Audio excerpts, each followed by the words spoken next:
चंपापुर नामक छोटे से गांव में मनोहर नाम का एक गरीब किसान रहता था। मनोहर के पास अपना जीवन यापन करने के लिए एक छोटी सी जमीन थी, जिस पर वो तरह तरह की सब्जियां उगाकर बेचा करता था। उसके परिवार में उसकी पत्नी राधा थी।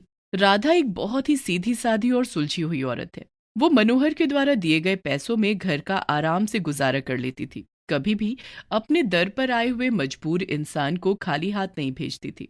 उससे जो बन पड़ता वो दान दक्षिणा जरूर करती थी। राधा, ओ राधा, गर्मियों के सीजन की सब्जियां तो अब खत्म होने पर आई हैं। सोच रहा हूँ कि उन्हें जल्दी से निकाल कर बेच कर मैं सर्दियों के लिए कुछ लगा लूं। अब समझ में नहीं आ रहा कि ऐसी कौन सी फसल है जिससे ज्यादा मुनाफा हो जाए। आपका काम है, आप ही देखो। मैं तो बस इतना जानती हूँ कि गाजर, मूली, शलगम ये सब लगाने से जमीन से सिर्फ एक एक निकलती है। कोई ऐसी फसल सोचो ना जिसमें ढेर सारा मुनाफा हो जाए। क्या बात है राधा, इस बारी तो तू और मैं एक जैसा ही सोच रहे हैं। इसका मतलब भगवान भी चाहता है कि हम कोई ऐसी फसल डालें अपने खेतों में, उससे हमें ज्यादा से ज्यादा पैदावार मिल सके। मुझे लगता है हम लोगों को मटर की खेती करनी चाहिए। जब तक मटर हरे होंगे वो भी बिक जाएंगे, और अगर जो पक गए तो वो दाल के रूप में हम घर में इस्तेमाल कर लेंगे। हाँ, ये सही रहेगा। मैं इस बार हरे मटर की खेती करता हूँ। तभी बाहर दरवाजे पर किसी ने दस्तक दी और बाहर से आवाज आई, अलख निरंजन। लगता है कोई साधु महाराज आए हैं। आप रुको, मैं जरा उन्हें कोई दान दक्षिणा देकर आती हूँ। राधा रसोई से आटा लेती है और दरवाजा खोलकर, जीती रहो बेटी। साधु महाराज ये लीजिए दक्षिणा। जीती रहो बेटी। भगवान तुम्हें हमेशा खुश रखे। बेटा, मुझे भूख लगी है, क्या तुम इस साधु को भोजन करा दोगी? हाँ हाँ महाराज, क्यों नहीं।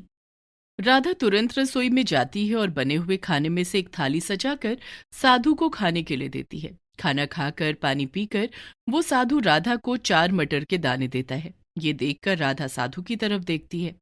जब किसी की किस्मत चमकनी होती है तो एक चुटकी राख भी बहुत होती है। जा बेटी जा, भगवान तेरा भला करेगा।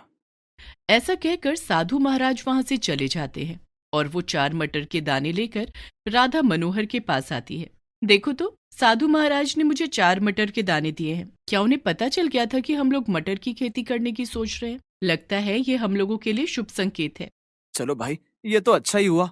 मुझे याद दिलाना, जब खेती शुरू करूंगा तो सबसे पहले ये 4 दाने ही डालूंगा। क्या पता साधु महाराज की कृपा से सब सही हो जाए। ये कहकर मनोहर अपने खेतों की तरफ निकल जाता है और गर्मी की सब्जियों को निकाल देता है। उसके बाद वो अपने खेतों में पानी देकर उन्हें अगली फसल के लिए तैयार कर लेता है। क्यों भाई मनोहर, बड़ी जल्दी फसल निकाल दी। लगता है कोई नई फसल की तैयारी में लगे हो। बिल्कुल सही समझा भाई। इस बार ही सोच रहा हूँ कि मटर की खेती करूँ। गाजर मूली तो हर साल लगा लेता हूँ। ये भी सही है, पर मैं सोच रहा हूँ मैं तो गाजर की ही फसल लगाऊंगा। दोनों अपने अपने खेतों में काम करने लगते हैं और उसके बाद अगले दिन मनोहर राधा से वो 4 मटर के दाने लाता है और मटर के बीज भी।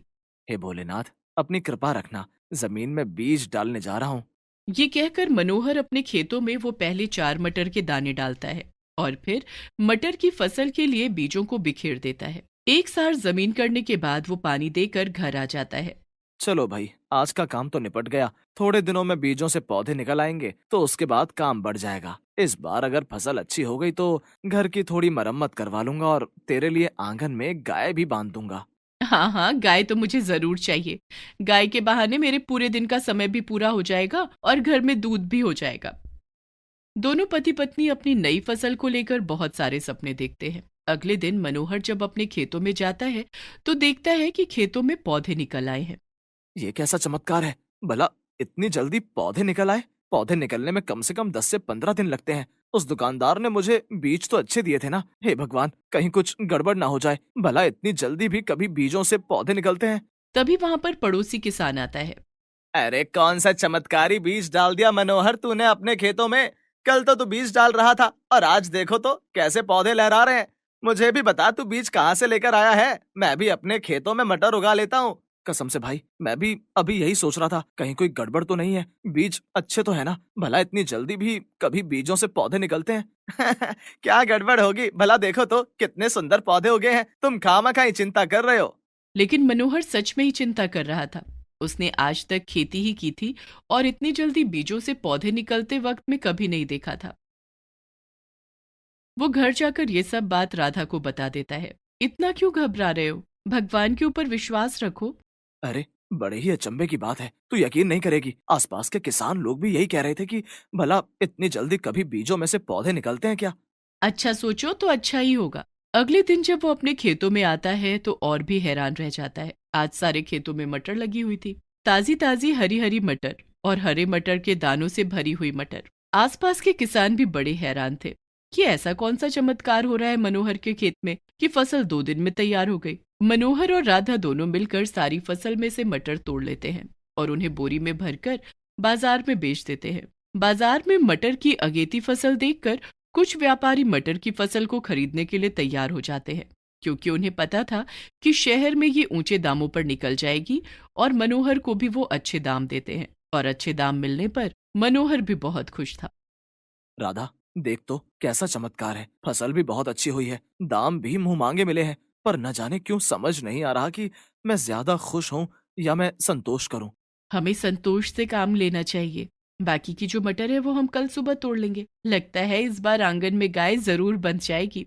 अगले दिन सुबह मनोहर और राधा बची हुई मटर तोड़ने के लिए जैसे ही अपने खेतों में जाते हैं तो हैरान हो जाते हैं। कल की टूटी हुई मटरों की जगह और मटर निकल आई थी और पूरा खेत मटर की फसल से लहरा रहा था। वो दोनों मिलकर सारी मटर तोड़ लेते हैं। तभी राधा एक पौधे के पास जाकर उसे देखते हुए बोलती है, सुनो जी, देखो तो सब पौधे एक जैसे हैं, लेकिन ये 4 पौधे मुझे अलग क्यों लग रहे हैं। देखो तो इन पौधों के पत्ते कितने चमकदार हैं। अरे हाँ, मेरा ध्यान तो इस तरफ गया ही नहीं, सच में इनके पत्ते और पत्तों से ज्यादा बड़े और चमकीले हैं।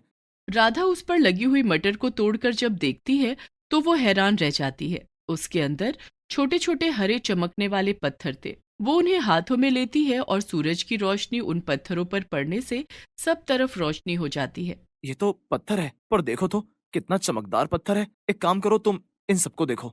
राधा उन 4 पौधों पर लगे हुए मटर को निकाल लेती है और उनको छिलती है तो देखती है सब में से छोटे छोटे हरे रंग के पत्थर निकल रहे हैं। वो दोनों उन सब पत्थरों को इकट्ठा करते हैं। ये पत्थर तो देखने में ही काफी कीमती नजर आ रहे हैं, हम लोगों को इन्हें सुनार को दिखाना चाहिए। हाँ राधा, तुम सही कह रही हो।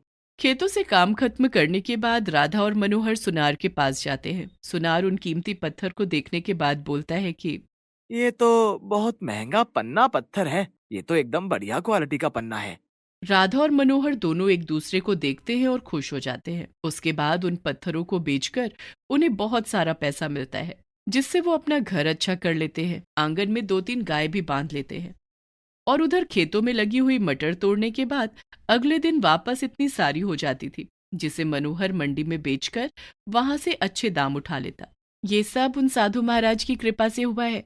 भगवान करे वो एक बार फिर से आए तो मैं उन्हें धन्यवाद दूं। हाँ राधा, ये सब कुछ उन्हीं महाराज की कृपा से हुआ है। ऐसा लगता है जैसे भगवान ने उन्हें हमारे लिए ही भेजा था। राधा, मैं क्या सोच रहा था, जिस प्रकार उन साधु महाराज की कृपा से हम लोगों के दिन इतने अच्छे हो गए हैं, हमारे पास अच्छा घर भी हो गया है, हम क्यों ना गरीबों की मदद करें। बिल्कुल, हमें करनी भी चाहिए। खुशियां तो सबके साथ मिलकर ही बांटनी चाहिए। अगले दिन मनोहर और राधा एक छोटा सा कैंप लगाते हैं, जिसमें गरीबों के लिए बहुत सारा खाना और कपड़े थे। ठंड शुरू हो चुकी थी, इसलिए राधा ने सबको नए गरम गरम कंबल बांटे। भगवान तुम्हारा भला करे बेटी। भगवान करे तुम्हारे आंगन में बच्चों की किलकारी जल्दी गूंजे। कभी भी किसी चीज की जरूरत हो, बेहिचक मेरे पास आ जाना। भगवान तुम्हारी भलाई का तुम्हें अच्छा फल जरूर देगा। राधा सबको सामान बांट रही थी और सब अपने अपने तरीके से उसे आशीर्वाद दे रहे थे। राधा को समझ में आया कि सब लोगों को खुश करने से खुशियां और अधिक बढ़ती हैं। गांव में जब भी किसी को कोई जरूरत होती तो वो सब मनोहर के यहाँ जाते।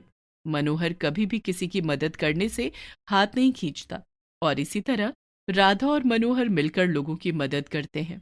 और 1 साल के बाद उनके यहाँ एक प्यारे से बेटे का जन्म होता है। अब दोनों अपने परिवार के साथ खुशी खुशी जीवन बिताते हैं।